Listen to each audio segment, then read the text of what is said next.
All right. Hey, everybody. Let's see. Let me make sure everything's working properly here. Okay, good. Good. Wonderful. All right. Hey, everybody. Thanks for joining me today for Microsoft Excel. We're going to talk today about pivot tables, pivot charts, and lookup. Very excited to dig into this with y'all. Before we dive in, let's get the preliminary stuff out of the way here. First of all, of course, first of all, glad to have you here. And secondly, if you have questions at any point, please let me know. Don't worry about if it feels like a silly question. I'm not worried about that. Don't worry about if it's... don't worry about whether it's a little off topic or you're interrupting. I'm not worried about that either. The only thing I'm really worried about is making sure that this is a good class where you learn something useful about technology. So if that's happening, we're all good, and I'm delighted. If that's not happening, then that's when we have a problem. So please, if you have questions, let me know. Anyway, if you're on Facebook, drop it in the comments. If you're on YouTube, put it in the live chat. And if you're on Twitch, put it in chat, just like you would on any other stream. There's also, there are example files you can download down here. Feel free to grab a hold of those, and you'll also get a handout. The handout will walk you through a lot of the material, so if you want to go back and play around with it some more, then the handout is a great way to refresh your memory. And I guess that's about it. Also, let me know if there are technical problems. We all accidentally put ourselves on mute from time to time, so if something like that's happening, I want to know about it. Please let me know, please. Oh my goodness, please. And that way we can make sure that things are going well. So let's go ahead and dive in. Let me switch my screen over.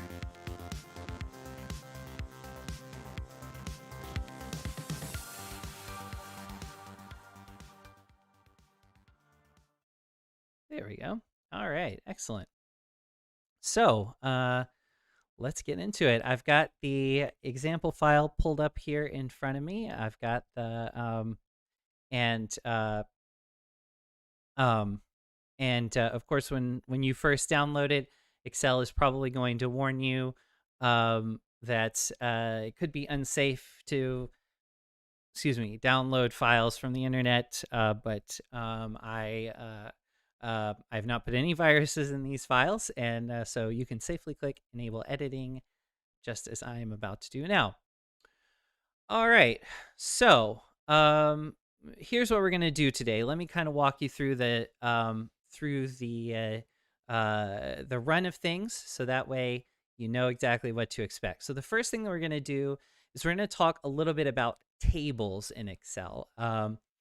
And that's kind of more than anything as a prerequisite to the pivot tables conversation, but tables are really useful on their own as well. So I'm going to show you how to use those, what they're good for, and so on and so forth.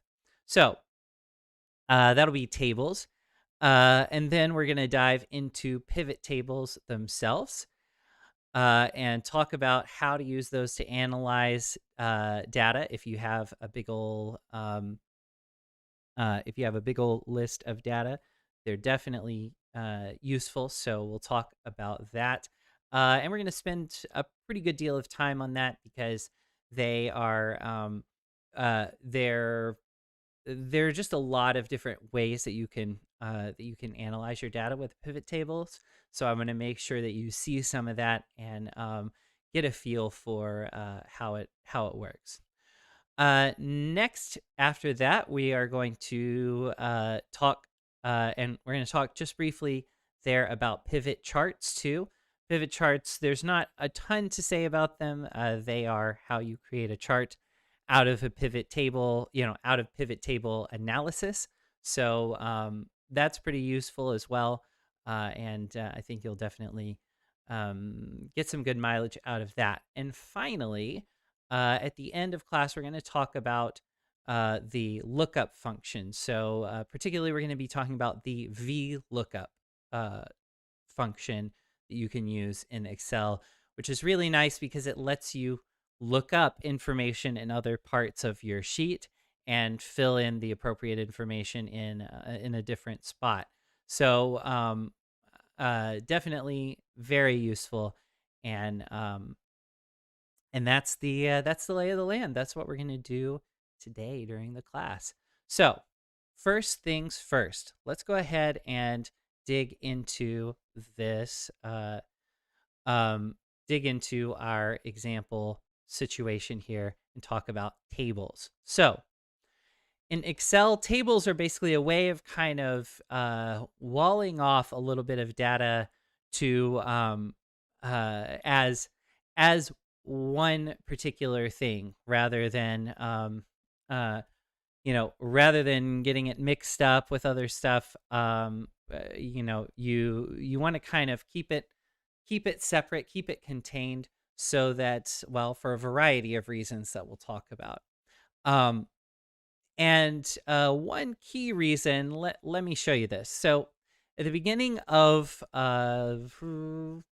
class, like 3 weeks ago, the kind of in part 1 of this series, we talked about using sort and filter. So we have a set of data. We come up here to the top. We click sort and filter here on the home tab, and then we click on filter, right? So once we do that, we get these little drop down arrows, and you can use these to sort. But we have kind of a problem. Let me show you. Let's say I organize these by release date. I'll click sort oldest to newest. And we have a problem. Now, of course, thankfully, all of our stuff moved together. So all of, everything that's on the same row belongs together. Great. We're looking good. But the problem is we've mixed up our two different sets of data. If I hit undo here, you'll notice I have Marvel movies up here and I have Star Wars movies down here, right? So we've gotten our stuff mixed up, and obviously that can be a problem if you're trying to keep two separate data sets. One way to kind of mitigate this a little bit is to move this down, maybe put a couple of blank rows in between here and here. But honestly, it still will kind of run together visually. And we want to make sure that these are distinct and that the data stays separate. So let's turn it into a table. Here's what I'm going to do. I'm going to come up here to cell A1, click in the cell and drag until I get cell D24 down here at the bottom selected. Then I'm going to come up to the top and I'm going to click on Format as Table right here. Boop. And I get all these nice little color scheme options. So there's tons of stuff going on here. I could choose from, well, a variety of different things. I'm going to go with one of these medium color schemes. Let's say I'm going to go with the orange this time. So I'll click on this one. Specifically orange table style medium 3 if you're trying to get it exactly like I've got it, but you really super don't have to do that. Okay. We have a little box here that says create table. Where's the table for your data? And you'll notice it's automatically filled in because I selected these cells right up front. It's automatically filled in. We call an absolute reference to this group of cells here, A1 to D24. So A1 to D24. And there's dollar signs in front of each of those. That's what makes it an absolute reference. We talked about that a little bit in Excel part 2, which, by the way, you can find over on the Cal's YouTube channel. That's a good place to look for that. Cals.link YouTube. And then there's a checkbox here that says my table has headers. And if I look at my data, indeed, it does. So I'm going to click OK. And this will change. Good. Great. What? Okay. Normally, I don't necessarily do that, or maybe I undo that first. So, okay, I'm going to come up here to sort and filter. Click on filter. Let's try it again. Select this. Format as table. Click on the table style. My table has headers. Okay, there we go. All right, so I ran into a problem because I still had this sort and filter on. So just had to remove that again by going up to sort and filter and clicking filter again to remove the sorting and the filtering. So now I have a nice little orange and white table with my data here. And now if I sort by release date again, I'll come up here to the top, oldest to newest. It actually doesn't change because they're in the release date order right now. If I sort alphabetically, there we go. Got it. Okay, looking good. And none of my stuff down here got mixed up with it. In fact, to be extra safe, what I'll probably do is come down here, click on cell A25, and drag until I get to D36. Format as table, and let's make this one blue. Again, click OK. And now, there we have it. So now we have two different tables with two different sets of data. And that allows us to organize each set of data how we want it to be. And it also makes sure if we put any information outside of our table, that it's not going to get all mixed up and confuse me when I'm going in to look at my data and see what's going on. So, so that's that's kind of how that that's one of the nice things that a table can do. It can keep that data separate. Some other things to bear in mind are, for one, doing things as a table makes it a lot easier to summarize. So, or to kind of do some action on a lot of rows of data. So if you've got, if you've got some mathematical information and you format it as a table, it's very easy to put, if you put a formula in a table column and that column is empty, it'll actually fill in the formula all the way down to all the rows on the column, and that's really, really handy. You can deal with the data inside of a table very easily. We've got remove duplicates right up here rather than having to hunt for it on the data tab over there. And we can also use, you'll notice up here it says table name, table 1. We can also use this table in a formula just by referencing the name of the table. So table 1 here, rather than having to go and say, oh, okay, the data's in cell A1 to D24. Instead, I turn it into a table. And then even if I'm on another sheet somewhere, if I remember, oh, that was table 1, or I could even call it like Marvel table and Star Wars table or whatever, then I can just throw that into my formula instead of the address of that range of cells, and that'll work quite nicely. So we've got that set up. One key thing to think about with a table is you want to make sure that well, actually, we don't need to go there quite yet. Let's go ahead and move into our pivot table example here, now that we've seen how to create a normal table. Oh, by the way, I guess I should say, up here at the top, I have this table design tab. Depending on what version of Excel you're using, you might see like table tools and then design down there or something like that. But basically, these options only appear when I have at least one cell inside of the table selected. So you'll notice if I click out of the cell, all that goes away and I can't access it. But if I'm working inside the cell, then I get all these options to tweak this specific table. These options only work for this table. They don't work for any other table. So you won't be able to use or so you make changes here, it won't affect this data down here or the table itself, which is pretty helpful. If for some reason you have extra data that's outside the table that you accidentally didn't include, you can also click resize table, and it'll allow you to change which cells are included.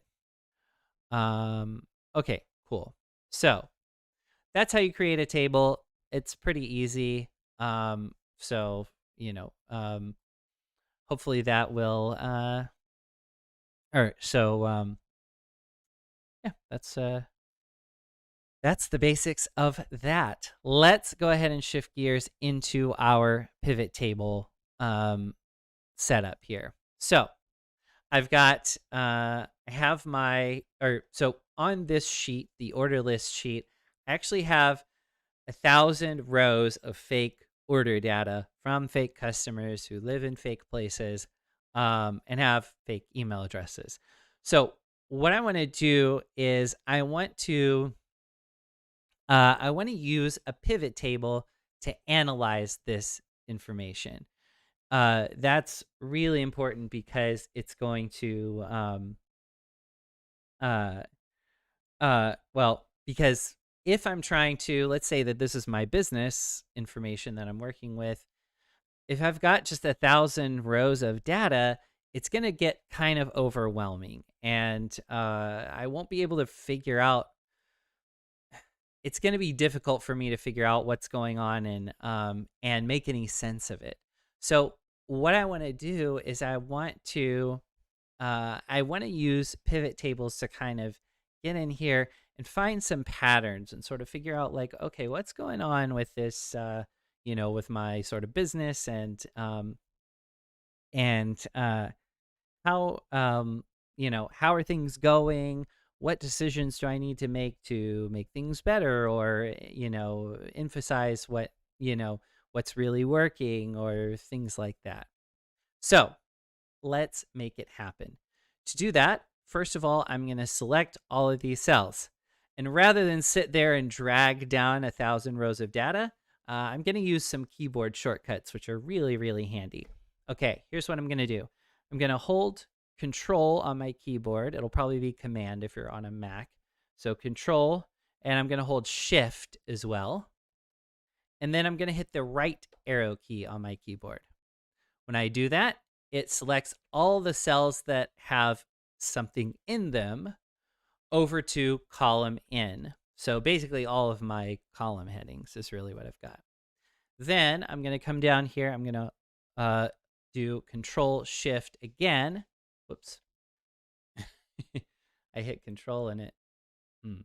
Okay.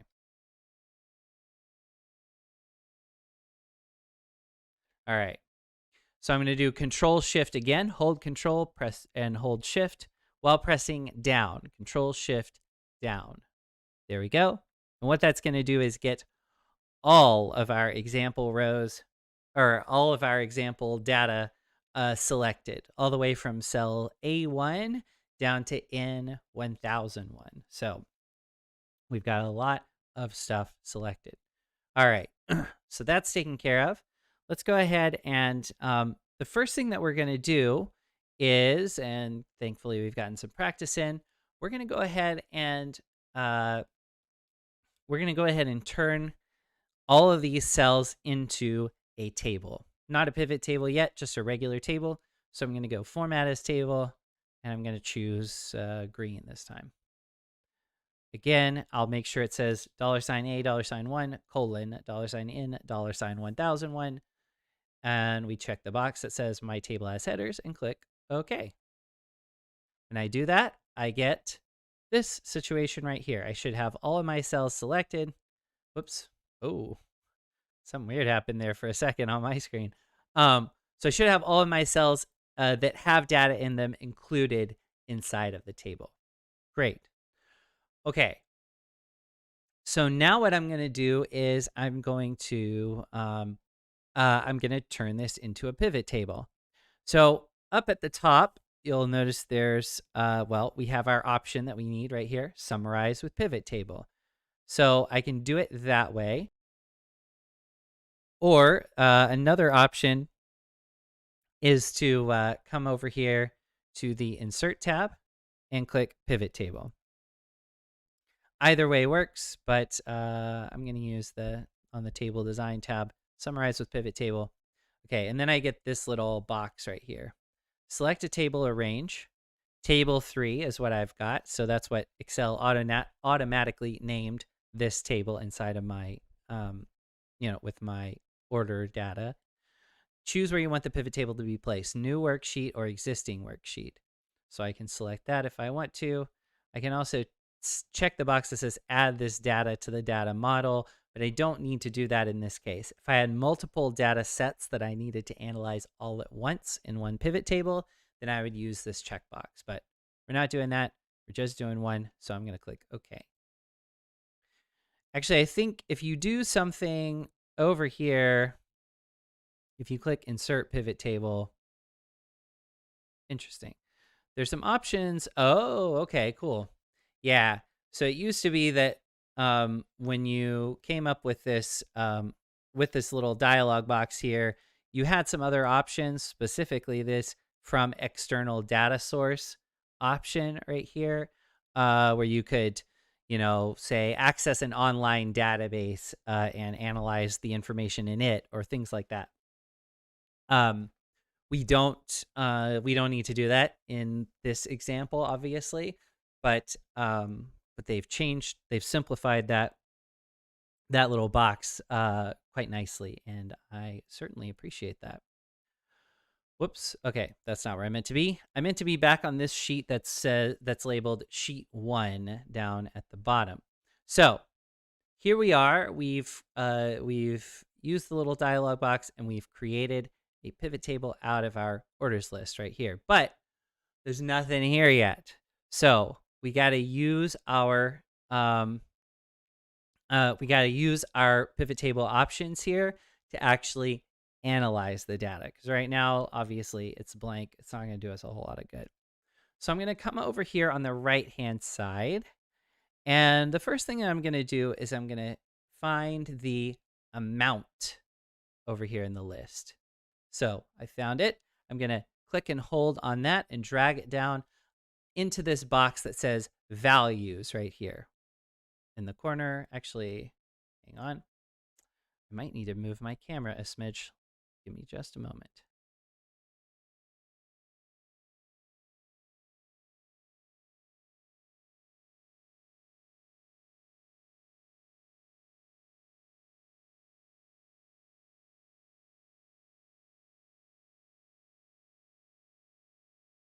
Okay, there we go. Got it. Wonderful. So over here on the right hand side, I've got this little sidebar that comes up whenever pivot tables are being used. So I'm going to find this amount option here in the list, drag it down, and drop it right here where it says values in the corner. Okay, this is not centered and it's bugging me just a little bit.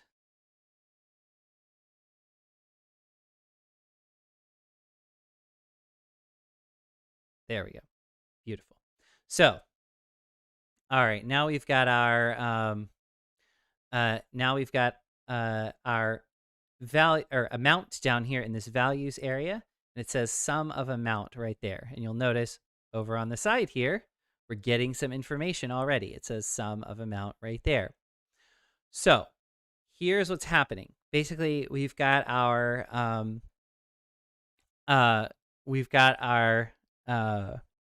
well, this is really important. So the first thing that you need to do whenever you're working with a pivot table is you need to take some numerical value and you need to put it in this values area right here. If there's nothing else you take away from this class about how to use pivot tables, that is the key thing. Whenever I attempted to use pivot tables before I buckled down and learned them to teach this class, that was always the problem that I had, was that using the pivot tables, you know, when I was using a pivot table, what I really needed to be doing was putting that amount under the values here. Um, but or putting some number, some numerical value. Is it, a date or a price or a um, whatever it needs to be. The only thing, or the thing that I needed to do was to make sure that I had some numerical value under this values, in this values box right here. The reason for that is, here's what a pivot table actually does, more or less. What it's doing is taking a big old pile of something and it's dividing it up into smaller piles of something. So in this situation, we've got our amount column over here in our list, or our amount field is what they call it in a pivot table. Our amount field corresponds to this column right here that says amount, and this is essentially the price that each customer paid for their specific order. And so really what we're doing is we have a giant pile of revenue. This is the money that we brought in from all of these orders. We're taking that giant pile. First of all, we're adding it up. So this sum of amount is already giving us some really useful information. We now know that our grand total between the 2 years that these orders were tracked is $100,253,922.80. So we already have some information right there that we didn't have before, just looking at our list of orders. So that's good, but the goal of a pivot table is to help us divide it up and get some more information about where that revenue is coming from, where we might find some more, and so on and so forth. So let's dig into that. Okay, first thing the next thing that I want to do is I want to see, so we have in this list of folks, we have customers in the US and we have customers in Canada. And so the first thing that I want to do to really dig into this data is to take a look and see, whoops, keep clicking the wrong sheet there. Is to look into this data and see, where are most of our orders coming from? Are they coming from the US? Are they coming from Canada? And really, really dig into that and find out. So what I'm going to do is I'm going to find the country field or column over here on the right hand side. And I'm going to drag that into our columns box right here. What that's going to do is expand our pivot table a little bit. So now, instead of just a grand total, how much revenue do we bring in all of those, with all of those orders together, we can now dig into, or we can now see, from Canada, we ended up over those 2 years with $21,896,448.40 Whereas in the US, we ended up with $78,357,474.40. So, it was also 40. Yeah. So altogether, that gives us our grand total. But now we have some idea of how we might allocate our resources a little bit better, or at least how we might go about trying to do that, which is we aren't necessarily getting our we're only bringing in about a fifth of the amount of money from Canada that we are from the US. And that's not necessarily a problem. It may mean that we need to get some more folks to focus on Canada, or we may need to split it up so that some salespeople are only doing US orders and some salespeople are only doing Canada orders. It may mean that we need to hire more people to specifically work on Canada. It may mean that Canada is just a smaller market for us, and it might be more productive to focus our efforts on the US or whatever. Obviously, that would take more knowledge of this fake business than actually exists. But that's kind of but those are sort of those are the sort of decisions that you can start to make if you have this kind of information at your disposal. If you just see a big pile of 100 million and some odd dollars, then you really have no idea what's working and what's not, or where it's working, or who's buying, or any of that stuff. But this starts to give us a little bit of a clue. Okay, so we've got that in the column, the country in the columns area. Now what I'm going to do is come over here, and I'm going to find this date field right here. Click on that, hold it down, and drag it down to our rows area.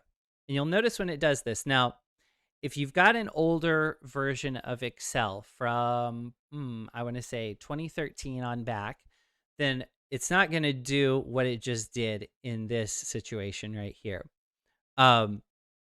It's going to do something slightly different, and we'll talk about that in a moment. But for those of us using Excel 2016 and onward, or the online version of Excel, it's going to do this. So what it's done is it's actually taken, if you look back at the order list, each order has a date associated with it, and that's what's in that date field, or the date column there. But if we were to take this kind of literally, if Excel were to do it, if Excel were to just look at each date and say, okay, there's an order here, and there's an order here, then you would get a whole bunch of rows over here in our pivot table, because there would be a row for each and every date in the entire in the entire data set. That's not what we want, because there's, there are only maybe 1, 2, 3 orders per date at the most, typically. So getting that detailed with it kind of defeats the purpose of a pivot table, which is to summarize stuff.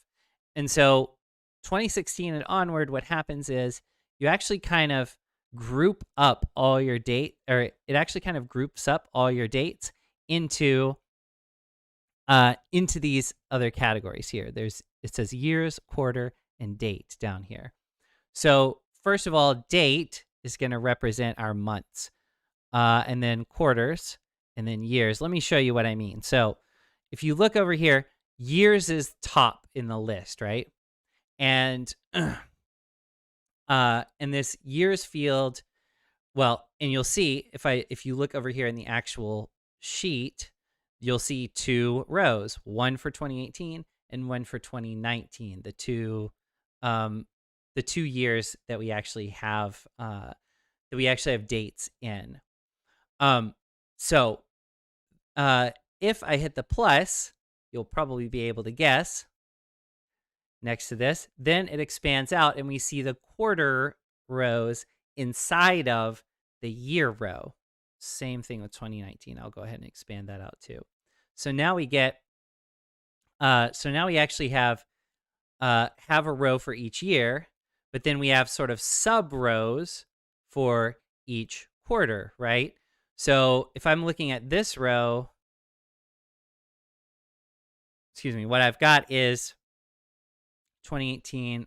So because it's underneath the 2018 row, I know that this is actually the, well, let's actually look and see what we've got here, because this is really where we hit the territory of a full-fledged pivot table. Okay, so we have our columns. Our columns show us the amount of revenue in each country. So Canada and the US. But now it's divided up. So now we have our 2018 revenue and our 2019 revenue. Then if I hit the plus sign next to 2018, it's now going to break that down even further. So now this is the revenue from the first quarter of 2018 in Canada. This is the revenue from the first quarter of 2018 in the US.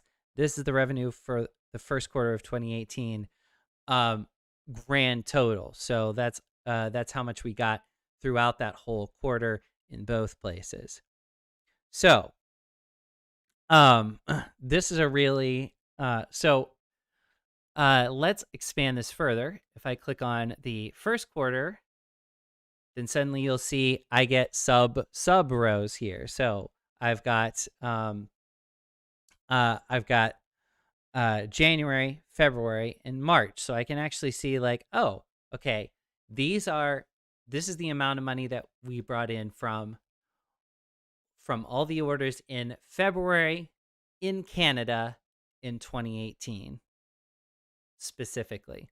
So what Excel is doing is it's taking these dates that are over here on our order list and it's grouping them together and saying, okay, these are all the January dates, these are all the February dates, and those are showing up in these monthly columns right here.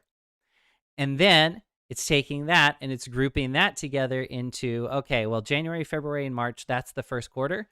So we're going to give you a quarterly total here. And then it's grouping it together even further and saying, okay, we've got all the quarters from 2018. Let's put it all together into a 2018 row right here.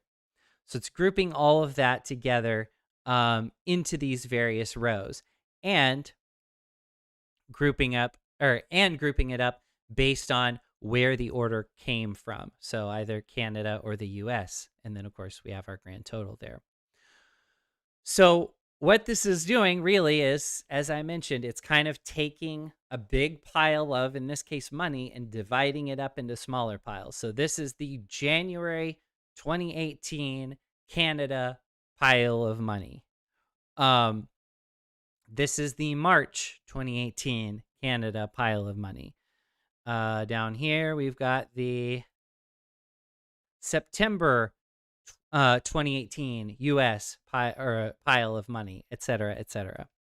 So that allows us to break down pretty specifically what the data is that we have and figure out, and that allows us in turn to make decisions, act on it, or just know what's going on in a more detailed, useful way, rather than just having a big old list of stuff like we did at the beginning of this.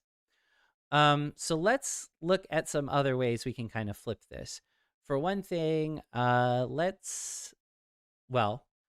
we can literally just flip it. Here's what I'm going to do.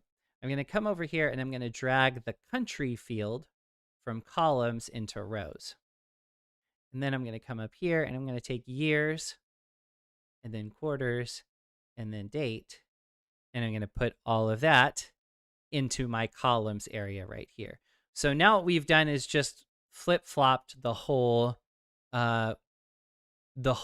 chart. So now we have our now what we have is basically 3 rows. So a Canada row, a US row, and a grand total row. And then we have a bunch of columns and sub-columns or inner columns associated with that. So we have a big 2018 column. That's all of that's here, except arguably there's also a 2018 total column. So you have a big 2018 column here. Then we have our quarters, quarter one and a total. Quarter 2, quarter 3, quarter 4, right? Then inside of those, we have sub columns, which are the individual months, if they're expanded. So this has this. If I click the little minus sign, it collapses down. If I click the plus sign next to Q2, then it expands it out. So now I can see that. This, in my opinion, is a lot harder to read. So I'm going to put it back the way it was. But you can literally just flip your data like that in a super quick and easy way. Another thing that you can do is you can kind of change tweak this structure a little bit. So let's say that I don't want to get so detailed into what happened in each month. I'd rather just focus on the quarters. What I can do is come over here and take this date field, which now represents months of the year. I can take that and I can drag it out and back up here into the list of fields. Drop it there. And now I've just got my year rows and then my quarter sub rows, basically, right here. So that's going to weed out some of that complexity and make it a little easier to grasp exactly what's going on, which is always convenient and obviously is an important part of a summary, right? If you're summarizing something, you don't want to make it too complex. Let's go ahead though and let's add another thing here. Let's add in our salespeople. So I'm going to come down here and I'm going to add the salesperson to, let's say, columns. So I'm going to come over here and I'll move salesperson over the country column. Let go right there. So now it looks a little, again, a little complicated, but bear with me for a second and we'll have, we'll be able to see exactly what's going on. So now, in addition to my year rows and my quarter sub rows, I also have salesperson columns and then country sub columns. So let's look at it. So we've got Cassius here. That's one of our salespeople. In this column, well, in the column over here, Cassius total, we see all of Cassius's order numbers. All of the revenue that he brought in from his orders over the course of these 2 years. The grand total being, let's see, $9,600,490 total. So that was the grand total for him over the course of these 2 years. And we have grand totals for each individual year as well that added up to it. And then we get into it a little bit further. So we've got, let's look at Canada here. In the third quarter of 2018, in Canada, Cassius sold $74,501.40 worth of orders. So we've gotten very specific here. Again, don't lose sight of what we're doing as we're working with these pivot tables. We're taking that big pile of money, $100 million and some odd, and we're dividing it up into these smaller piles so we can tell exactly, in this case, exactly which money came from where. So in this case, as we're dividing it up, we make a tiny little pile that's the Cassius Canada Q3 of 2018 pile. And so that gives us some key information about exactly how well Cassius is doing with these sales, or how well things are going in Canada sales-wise, and a whole host of things. And maybe, looks like this number is significantly smaller than the other ones around it. Maybe Cassius was out for a couple weeks during the third quarter, or things like that, So we can really get in, try to spot patterns in these numbers and figure out what's going on. So another way that we could do this to simplify, because this is a lot right now. Another way we could do this to simplify a little bit is, instead of putting the salesperson in our columns area, I'm going to drag it over here to the filters. When I drop it in the filters, you'll notice now I get a much simpler setup here in my pivot table. So I've got some of them out, and then it says column labels here, row labels. And then basically what we have is kind of what we had before, when we had just country, years, and quarters here, and some of them out before we added the salesperson setup. So what this is these are all of our sales numbers from these 2 years that we have data for. If I come up here where it says column labels though, and click the, whoops, that's not it, sorry. I scrolled down a little bit. I was like, where is it? Okay, good.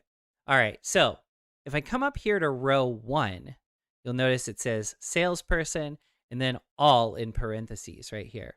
When I click the drop down button next to where it says all, then I've got a list of all the different salespeople. Rather than having them each have a section of columns and stuff, instead, what I can do is just When I click on one, I can see, okay, let's look at Madeline's numbers. I'll click on her name. I'll click OK. And there we go. You'll notice all the numbers change. And these are specifically Madeline's sales numbers from these various periods of time.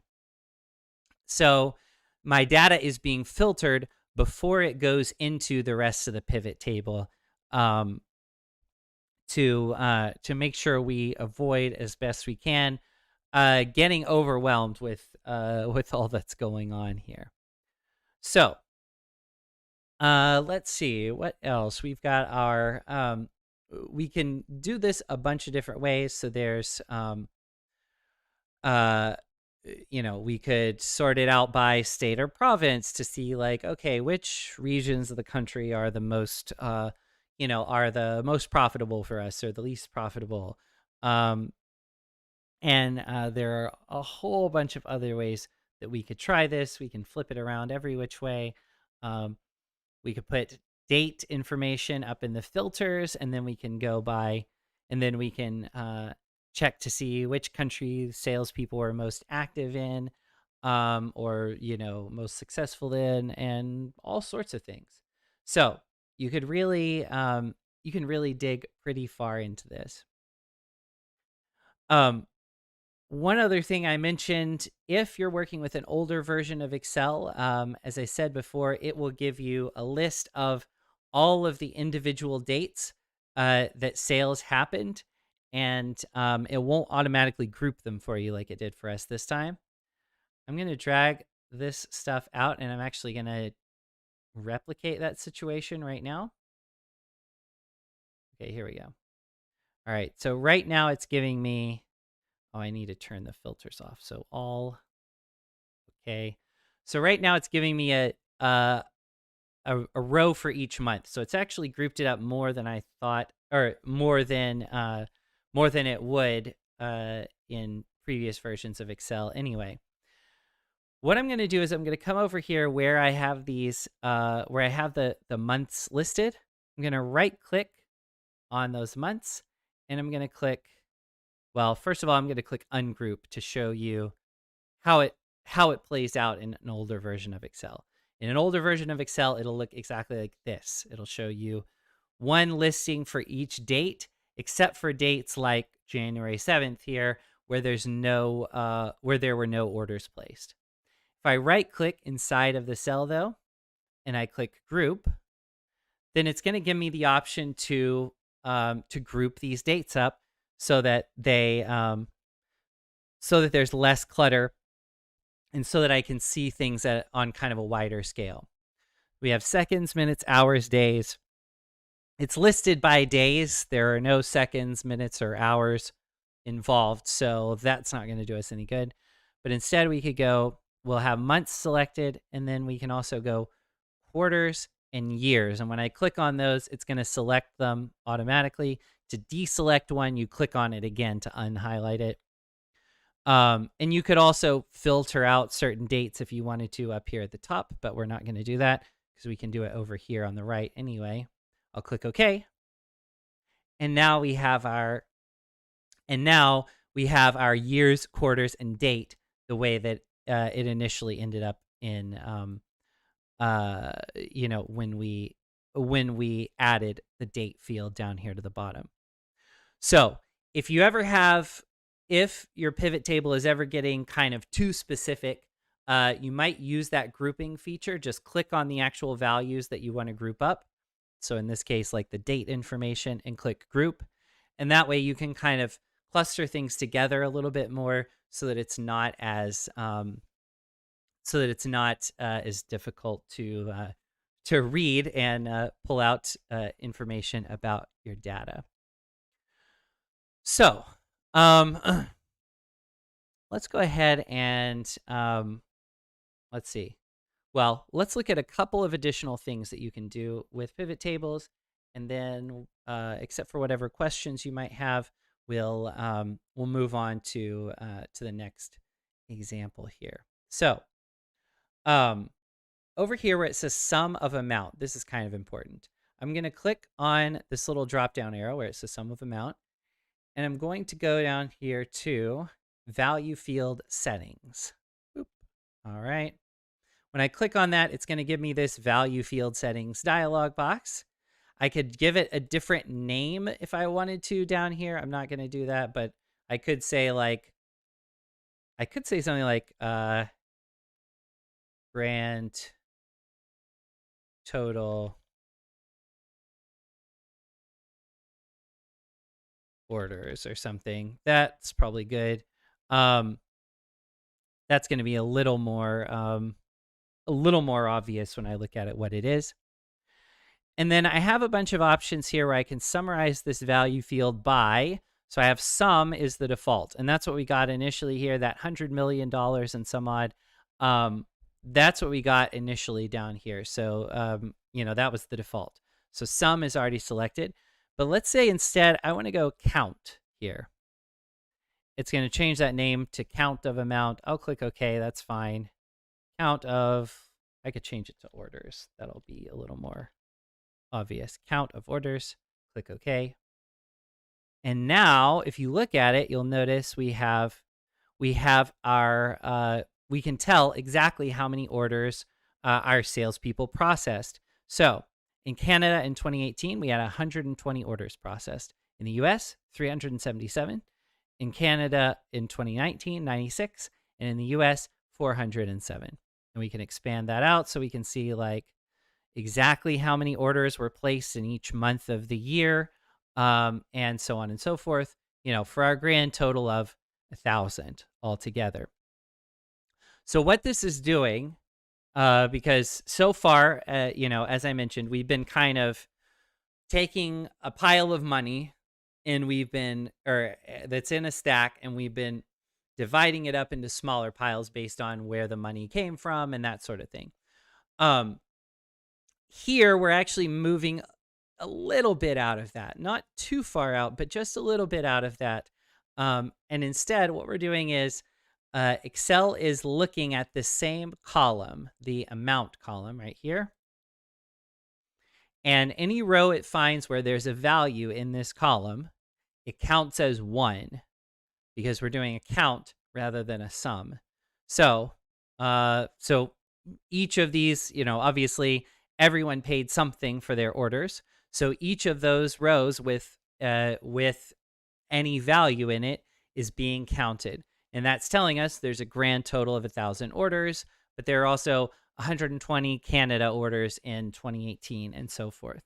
So, whenever it finds a value here, it goes like, oh, okay, all right, there's one here. I'm counting that one. Let's look over here. Oh, okay, it says Canada, so that's going to be one. And oh, the date over here is January 5th, 2018. So it's going to go in this. It's going to be one of these 120, basically. So that's how that's how it's doing that. How it is coming up with those counts. I click on this again, count of orders, and I click value field settings. I could do a whole bunch of other stuff. I could see what the average number of orders placed was over different time periods. I could see what the maximum amount was. So, or I guess actually, sorry, that would be the average amount of money that the order cost the customer. I could see the maximum, so the highest dollar order placed, the minimum, the lowest dollar order placed, the product. So it would multiply all of them together, which would be a huge number and not very useful information, and a whole bunch of other stuff. One other thing I can do, though, I'm going to click back to sum. I'm going to click on number format here. So we talked about number formatting about 3 weeks ago back in part 1 of the Excel course. But number formatting is basically your that's how numbers look when you're working with them in Excel. So so the default here is general. It's just going to be any old thing. It depends on what you put in the cell. But if I click on number here, then it's going to specifically give me a number value with 2 decimal places after it. So in this case, 120 becomes 120.00. and you could format it in different ways. In this case, though, since we're going back to the sum, we're trying to see dollar amounts here. I'm going to go to currency. Again, it's going to show me 2 decimal places, and we've got our dollar sign here. And you can change, again, you can change how negative numbers are displayed and so forth. But I'll click OK and make sure it's on sum again. Sum of orders, yeah. Okay, click OK, and there we have it. Now we can see our dollar amounts a little more clearly. This one, Canada 2018 orders $12,204 or $12,204,364.40. That's the total there.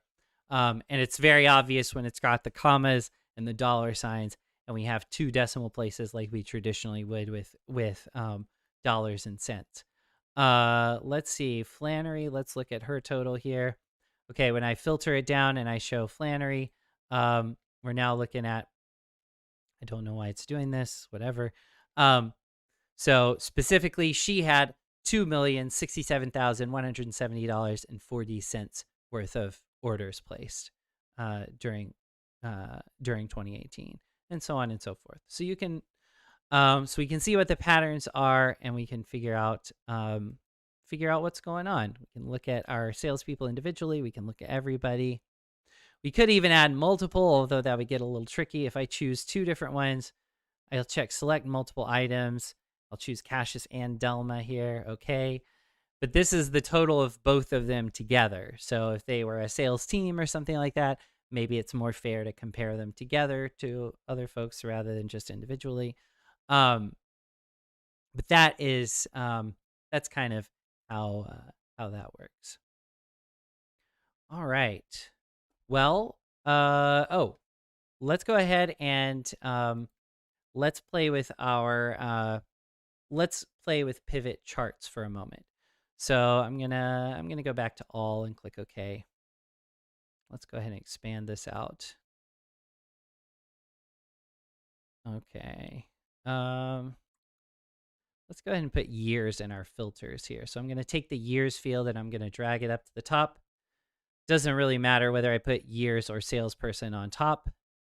They'll just, because both filters will be applied before our data is analyzed. So I'll do 2018. So we're looking specifically at 2018. And we'll leave the salesperson on all for now. Okay. Now what I'm going to do is come up here. You'll notice I have my 2 little extra tabs at the top that, again, only appear when I'm working inside the pivot table. If I click outside the pivot table in a cell over here or something, then that's going to go away. But as long as my selection is inside of the pivot table, I get the pivot table analyze tab and I get the design tab up here for my pivot table. So I can make changes to, again, this specific pivot table. If you have more than one in your workbook, these changes are still only going to apply to the one. Okay, so let's talk about a few things that are going on here. Actually, something that I skipped over earlier that I want to bring up. These 2 buttons right here, refresh and change data source. So when we first created this pivot table, one of the things that we did was to turn the order list over here, which was just regular cells on a sheet, into a table. Not yet a pivot table, but just a regular table.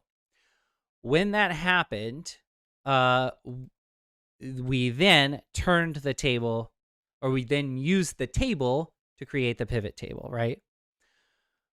That's not strictly necessary. If we wanted to, we could, even without this being a table, we could just come in here, open up the example file. First thing, select all the cells that have the data in them, and then immediately go insert pivot table, and it would walk us through the same process, and we would be in basically the same place.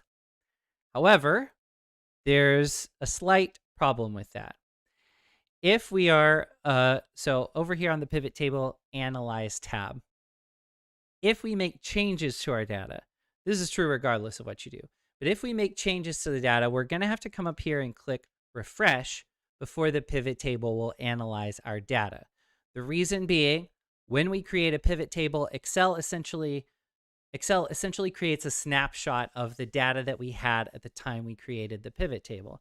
And that's what it's working off of as we go through the pivot table. So if we update our data, the pivot table is not automatically going to update to match.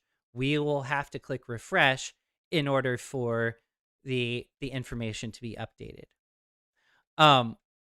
But the other thing is, if we add more data, like if clicking refresh will work just fine if I'm going in to tweak a couple of numbers that were wrong when they were first entered or something like that.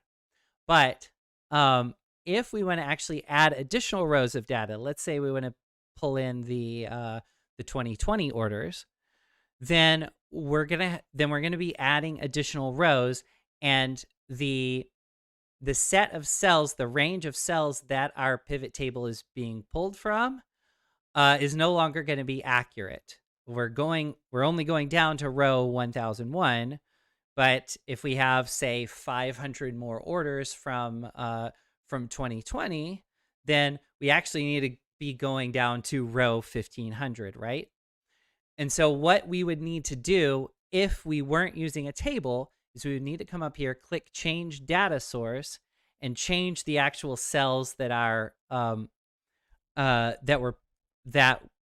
pivot table, that have the data that our pivot table is analyzing.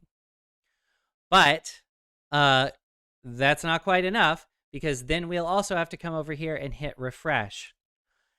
If, however, we've created our pivot table using a regular table as a starting point, then all we need to do is add additional rows to the table and put the data in there. Because the pivot table is pointing specifically to the table rather than to certain cells, A1 to N1001. And so if we add additional rows to the table, all we need to do is come up here and hit refresh, and then we're good to go. Rather than change data source and have to reselect everything and make sure we've got it all in there. As long as it's inside the table, we can just hit refresh and we're all set. So that's a really nice way to save yourself some work. And setting your data creating your data as a table first is also going to help you see where problems might lie. When you're creating a pivot table, you want to make sure that you avoid blank rows and columns for sure. And you want to avoid blank cells if at all possible. So if there's a blank cell where really you're trying to say, well, there's nothing, or the value is 0 or whatever, fill it in with 0 or write NA in there or something. Try not to leave anything blank as much as possible when you're creating, when you're getting your data ready to be analyzed in a pivot table. And setting your data up as a table first is a really easy way to make sure that, is a really easy way to check for that. You can, you can use the sorting to kind of see, like, put the smallest values on top, and suddenly, like, oh, there are 5 rows that are, or there are 5 cells that are blank here. I better put zeros in those cells, and so on. So, so that's pretty important. I did want to mention that. But let's go ahead and click on Pivot Chart right here. When I click on that, you'll notice I get this dialog box that pops up, and we've seen this before. This dialog box is similar to the one that we got when we created or it's pretty much exactly the one that we got when we created our regular chart back a couple weeks ago in part 2. If I come over here and so I'm going to look through some of these options and see what's going on here. Okay, this is good. All right, let's do a line chart. That seems like a good plan. If I look at this line chart, so I've got my, well, I'll just click OK and we can see it. Okay, cool. So we've taken this data and we've thrown it into the chart here in such a way that, or we've summarized it we've taken the original data, we've summarized it using the pivot table, and now we can actually display the summarized data in a chart like this. If you were creating a chart out of the original data, you wouldn't necessarily be able to get this information because everything's been kind of pre-dissected by the pivot table. You want to this actually helps you. This you've got the analyzed data here, and the chart is being made out of that information rather than the raw data. So you can see we've got a line for the US, that's the orange line, and we've got a line for Canada, that's the blue line. The vertical axis here is the dollar amounts. So $5 million is the top, and 0, of course, is the bottom. And then each stop along these lines is a quarter in our years that we're analyzing. Or actually, in this case, it's a quarter in a specific year. We need to make sure when I click on the years up here at the top, my year filter is still applied. So I have 2018. I could flip it over to 2019 if I wanted to. And so I need to make sure that that I'm representing the right thing. But from there, it works basically the same as the charts like we talked about previously. If I hit the little plus sign, I could add a little title to it if I want, which is kind of nice. Come over here and do 2018 sales. There we go. And again, make sure you don't hit enter when you type that in. I'll just click outside of it to label it there. And, you can change the look of it. If I click on design up here at the top, I could change to something like this with this little cross hatching, or something like that pops a little bit more. I can make my chart look exactly the way I want it to look. And up here at the top, I can also change the chart type if I'm not happy with it, or switch rows and columns, a whole bunch of stuff that I can do there. So that is pivot tables and pivot charts. Any questions about that from anybody before we move on to talking about VLOOKUP?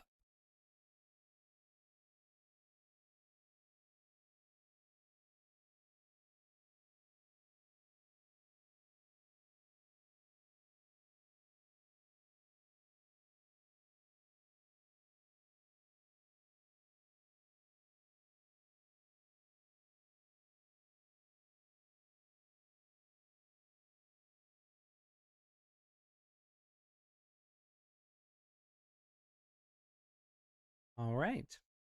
I don't see anything. If you're still typing, keep typing, and we'll tackle it.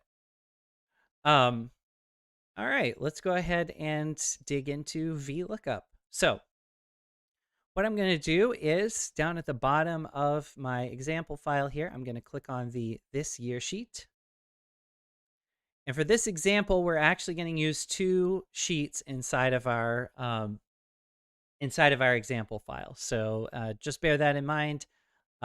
Nothing too crazy, but just wanted to say that up front.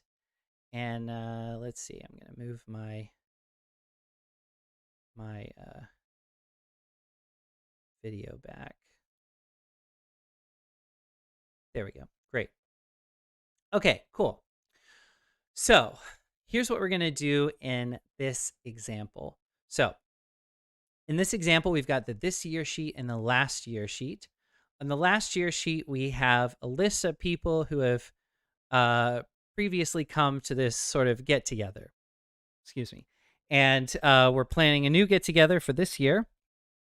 And so I want to, if someone tells me that they're coming this time, I want to be able to go ahead and fill in their information without my having to go look it up and do copy and paste and all that stuff. Rather than that, and I don't even want to have to really hunt them down inside of the list of options. I want them to just, I want them to be there whenever I fill in their name.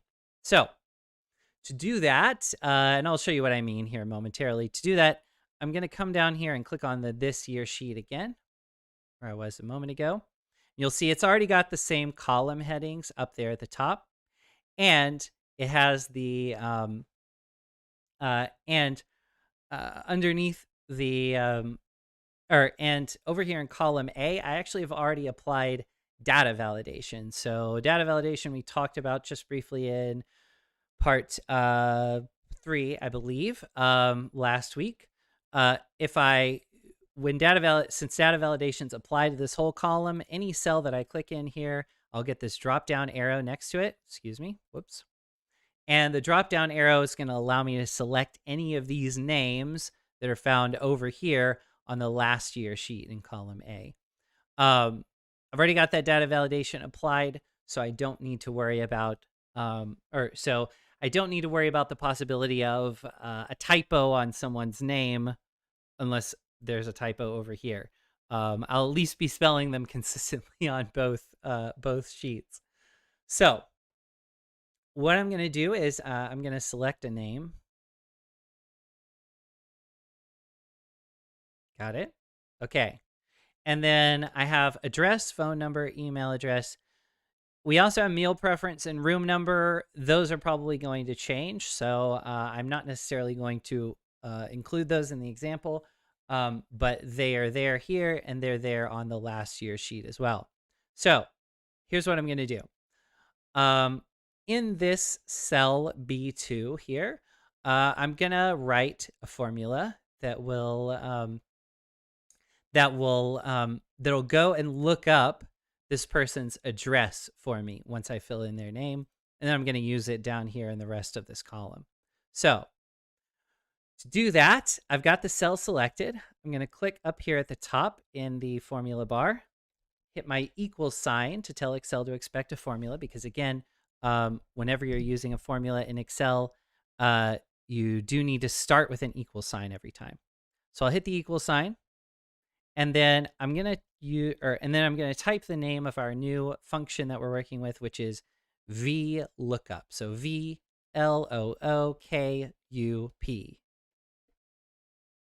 The V stands for vertical. So VLOOKUP.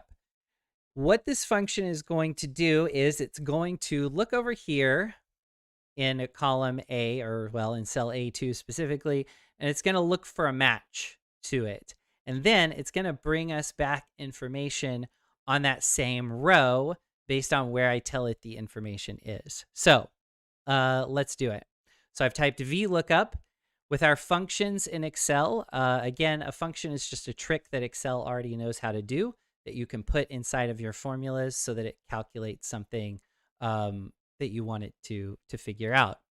So for our functions, we always need the keyword, and then we need a parenthesis. So I'm going to hold Shift while pressing 9, Shift 9. And then we're being prompted by our little hint system at the bottom here for a few different things. So the first thing that it wants is a lookup value. Again, these things inside the parentheses are what we call arguments. They're the information that the VLOOKUP function is going to work with in order to do its job of looking stuff up. So the first thing we need is the lookup value. That's our first argument. And the lookup value is pretty simple. It's going to be A2, because that's the cell with the name we want to find a match to. So A2 is our lookup value. That's our first thing. Next thing that we're going to do, I'm going to put a comma there. Whoops. Why was there a K? Okay. I'm going to put a comma there. Don't know how that happened. And then we're being prompted for our second argument. Our second argument is table array. So the table array in a function, or in the VLOOKUP function specifically, is the place we're going to look for a match to this name. So the table array in this case is going to be over on the last year sheet. It's going to be that group of cells that has the names, the addresses, and the email addresses in it. So what I'm going to do, I could try to remember which cells those addresses were in and type that in the formula. But instead of that, what I'm going to do is I'm actually just going to make sure that I'm still typing in the formula bar here. So I've got my little cursor blinking up at the top. I'm going to come down here and click last year. And then it switches my view over, and I've got, and I'm looking at the last year sheet. But notice, for one thing, it filled in last year inside of apostrophes, or what we sometimes call single quotes in computer code. So last year in apostrophes there. And then there's a exclamation point. The exclamation point tells Excel, okay, whatever was just before this is the name of a sheet. So the last year sheet. Then what I'm going to do is come up here and I'm going to select from cell A2 where it says Andy Wong all the way down to cell D11 where it has this the bottom email address here. I'm going to let go of my mouse button and you'll notice it fills in A2 colon D11. So that range of cells is right there. Then I'm just going to type a comma. And that is going to be, and that's my second argument. A2 to D11 on the last year sheet right there. Okay, great. All right, our column index number. Our column index number is going to be, well, okay, this one's a little weird. So we're looking at our table array, our group of cells that have the information we want the function to find a match to. So in this case, we're looking for a match for this name, right? So then we need to tell it, okay, you found this name, great. Now bring me back the information that I want that's on the same row. So the information we want that's on the same row is going to be over here in column B. Okay, here's what we have to do. The column index number is a little weird. The column index number takes the table array, so this group of cells that we just selected, and says, okay, how many columns over are we going to go from the left until we get to the information we want? So the column index number in this case, this address is the second column from the left in that table array. The column index number is going to be 2. That's a little weird. Again, we're not referring to a specific row or column necessarily. What we're doing is just counting columns. We're saying, okay, this is the first column on the left in our table array. This is the second column on the left in our table array. So we need something from the second column from the left. The confusing part about it is if our table array started over here in column K, then column index number 2 would be column L, because it's not the second column from the left in our sheet, and it's not row 2. It's the second column from the left in whatever the table array happens to be. So that's pretty wild, very confusing, but that's how it works. So that's what the column index number is. It's 2 in this case. Okay, the last thing we have, I'll hit the comma because that's my third argument. The fourth argument, the last argument here is, it says true approximate match, false exact match. The thing you're being prompted for is range lookup, which doesn't really tell you anything. But really what it is exactly what it says here. If you put true after this comma here, then Excel will accept an approximate match. It's hard to say what it considers an approximate match necessarily, but if it finds something and it's like, yeah, I think that's close enough, then it's just going to look up the values associated with that. So Zelig Mel is the one we're looking for, but maybe we had like Zelig Mello on another line. It might go, oh, okay, yeah, that's pretty close, and give you the address for that person instead. Excel in this situation, at least in my experience, is not great at figuring out what's an approximate match and what's just not a match at all.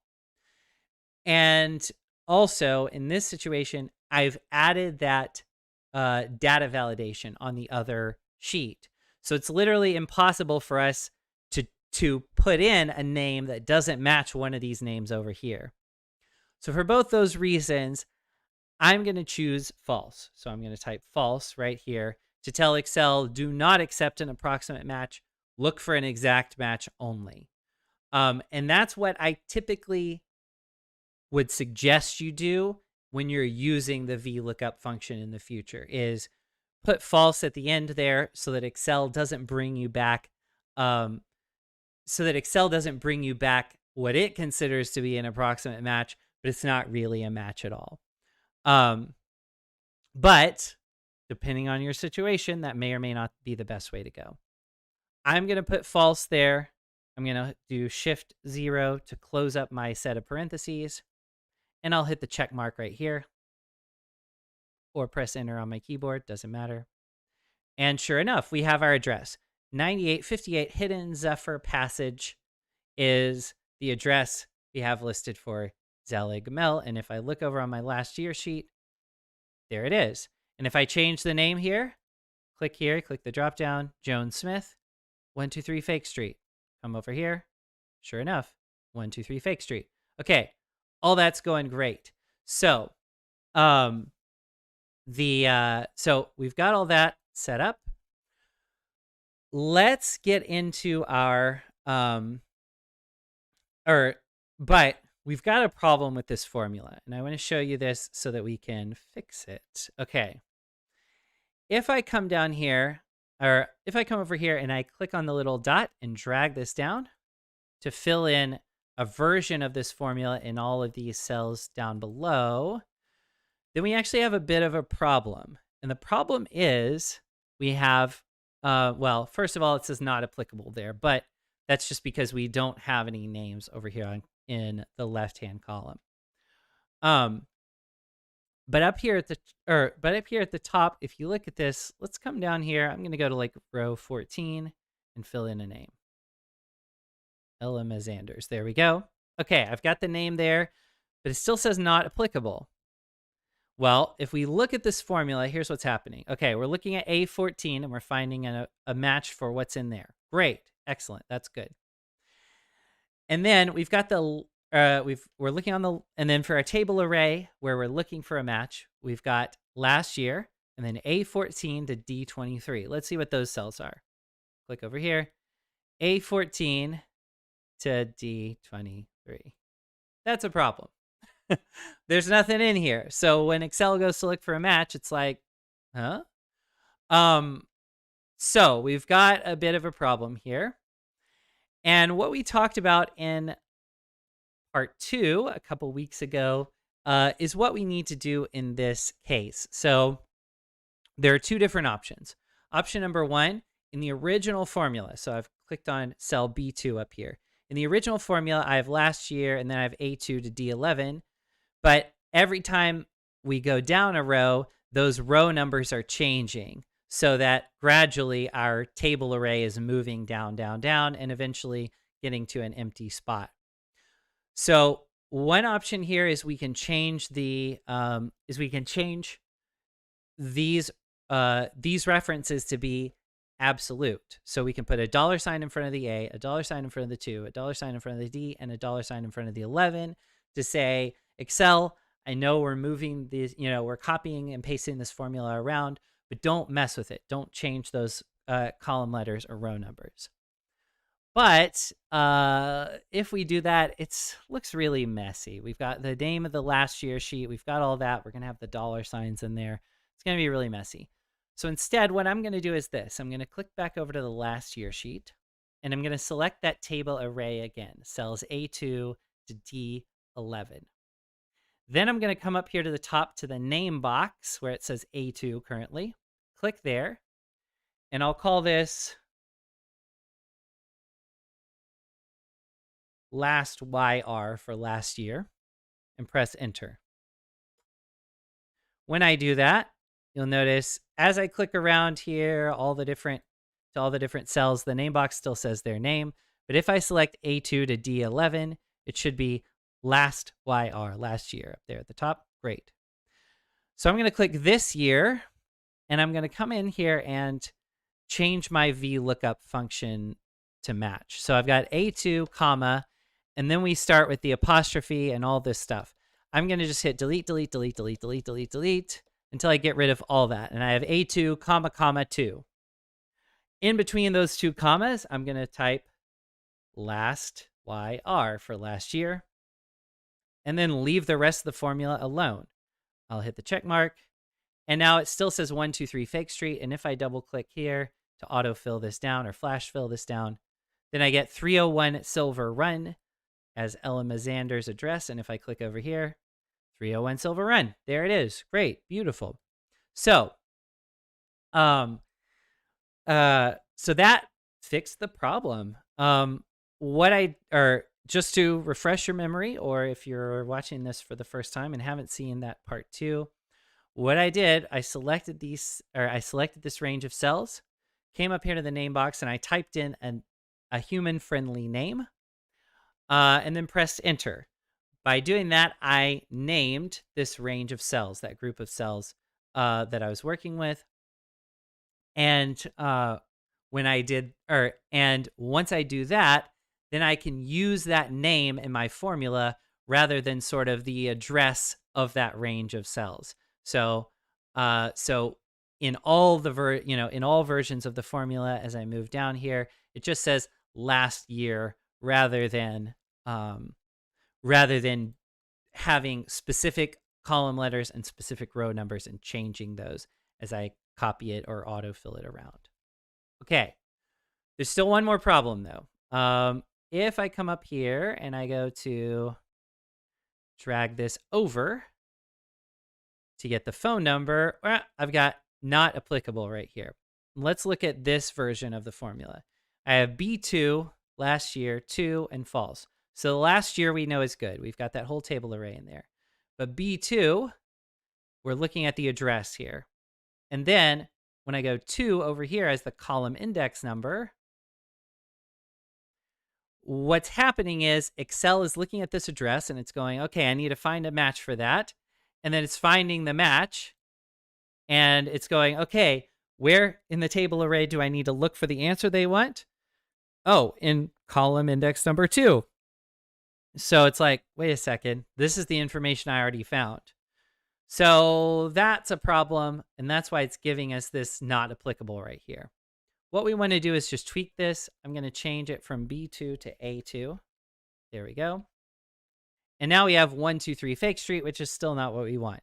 We're finding since I changed it to A2, we're finding a match for the name, but then we're bringing back the address, which is what we already have in this column. So we also need to change our column index number to 3 because the phone numbers are the third column from the left. When I do that, there's our phone number. I'll double click on this to flash fill it down.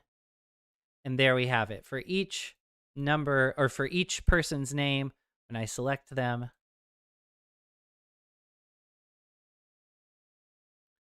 I get their address and their phone number. And I could do the same thing over here again. In fact, if I want to, I could make the A appear absolute. I'll add a $sign in front of that A. And that'll make sure that Excel doesn't change the column letter, but it can change the row number. So I'll hit the check mark here, drag it over one more time. And now I still get the phone number here, but all I need to do is come up and change the 3 to a 4 because the email addresses are in the fourth column from the left. Double click on the little dot. And now we get all of our information that we needed. Again, these two I'm not going to do because those will probably have changed from year to year. And that's pretty much it. What questions y'all have for me before we wrap it up for today?